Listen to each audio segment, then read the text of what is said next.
প্রথমবার super clay দিয়ে কিছু বানানোর চেষ্টা। তোমরা আমার পাতা দিয়ে বানানো গনুদার ভিডিওতে অনেক ভালোবাসা দিয়েছো, তাই কি বানাবো ভাবতে গনুদাকে প্রণাম করে গনুদার আকৃতি আনার চেষ্টা করতে লাগলাম। যেহেতু প্রথমবার তাই খুব নিপুণ কিছু হয়তো হবে না, তবে যেমনটা হবে কথা দিলাম সেটাই তোমাদের সামনে তুলে ধরবো। গনুদার জন্ম বৃত্তান্ত নিয়ে তো অনেক মতামত রয়েছে। যেমন পদ্মপুরাণ মতে হর ও পার্বতী ঐরাবতের দেশে বনে বিহার করছিলেন। তাদের সেই মিলনের ফলে গজমুণ্ড গণেশের জন্ম হয়। কিন্তু আমার হাতে গনুদার এই রূপ দেখে বাড়ির সবার মতো আমিও খুব খুশি।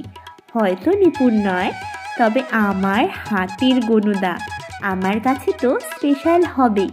কি বলো তোমরা?